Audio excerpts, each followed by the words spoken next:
బెంగాల్లో మొట్టమొదటిసారిగా పెద్ద మెజారిటీతో భారతీయ జనతా పార్టీ ప్రభుత్వం ఏర్పాటు కాబోతోంది అన్నది స్పష్టంగా ఇప్పటికి వచ్చినటువంటి ట్రెండ్స్ ఆధారంగా చెప్పొచ్చు. సో భారతీయ జనతా పార్టీకి ఇది ఒక గొప్ప విజయం.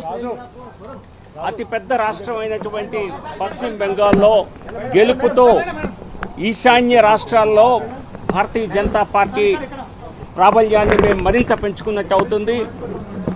ప్రజలు టీఎంసీ ప్రభుత్వంతో విసిగి వేసారి కొత్త ప్రభుత్వం కోసం, మంచి పాలన కోసం ప్రధాని నరేంద్ర మోదీ గారి నాయకత్వంలోని భారతీయ జనతా పార్టీకి పట్టం కట్టాలని నిర్ణయించారని ఇప్పటి వరకు వచ్చిన ట్రెండ్స్ ఆధారంగా స్పష్టమవుతోంది. ఎగ్జిట్ పోల్స్ అంచనాలు వేసినట్టుగా సాధారణ మెజారిటీ కాదు, పెద్ద మెజారిటీతో గెలిచే అవకాశం ఉందని ముందు నుంచి చెప్పడం జరుగుతోంది. అదే ఈరోజు నిజమయ్యేలా కనిపిస్తోంది.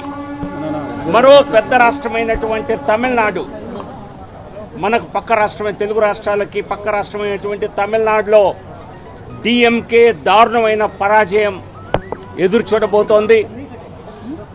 డిఎంకే ప్రభుత్వం మళ్ళీ తిరిగి వస్తుందని అనేక ఎగ్జిట్ పోల్స్ అంచనాలు వేసినా అవన్నీ తప్పని రుజువయ్యాయి. ఖచ్చితంగా ఈసారి స్టాలిన్తో సహా ముఖ్యమంత్రి ఎంకే స్టాలిన్, ఆయన కుమారుడు ఉప ముఖ్యమంత్రి స్టాలిన్, ఉదయనిధి స్టాలిన్, వారు కూడా వెనకంజలో ఉన్నారు ఇప్పటికి కూడా. అంటే ఏ స్థాయిలో ప్రజా వ్యతిరేకత డిఎంకే ప్రభుత్వం కూడగొట్టుకుందో స్పష్టంగా అర్థమవుతోంది. సో తమిళనాట ఫలితాలు కూడా భారతీయ జనతా పార్టీకి, ఎందుకంటే మా కూటమి ఎన్డీఏ కూటమి ఏడీఎంకే నాయకత్వంలో ఇప్పటికి ఆధిక్యంలో ఉన్నది. ఏది ఏమైనప్పటికీ డిఎంకే కాంగ్రెస్ కూటమిల ఓటమి ఎన్డీఏకి పెద్ద విజయంగా మేము తప్పనిసరిగా చూస్తాం. సాయంత్రానికి కానీ బహుశా 2-3 గంటల ప్రాంతానికి కానీ స్పష్టమైన సంఖ్యాబలం ఎన్డీఏకి ఎంత వచ్చేది నిర్ధారించబడుతుంది. అయినా కూడా కాంగ్రెస్ డిఎంకేల ఓటమి ప్రజా గెలుపుగా, ఎన్డీఏ గెలుపుగా మేమైతే చూస్తాము. అస్సాంలో 10 సంవత్సరాల పాలన తర్వాత మరొక్కసారి పెద్ద విజయాన్ని మేము సాధించగలుగుతున్నాం. అస్సాంలో మరో 5 సంవత్సరాలు భారతీయ జనతా పార్టీ ప్రభుత్వం ఉండబోతోంది.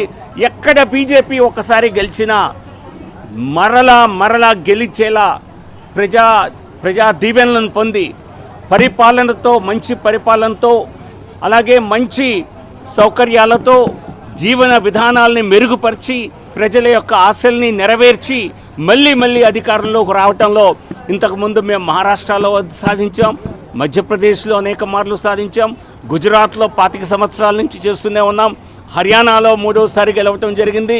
ఈసారి అస్సాంలో కూడా 3వసారి గెలిచి భారతీయ జనతా పార్టీ గెలుపు, మోదీ గారి నాయకత్వంలో భారతీయ జనతా పార్టీ గెలుపు అన్నది అది సుపరిపాలనతోనే సాధ్యమవుతోంది. బెంగాల్లో మొట్టమొదటిసారిగా పెద్ద మెజారిటీ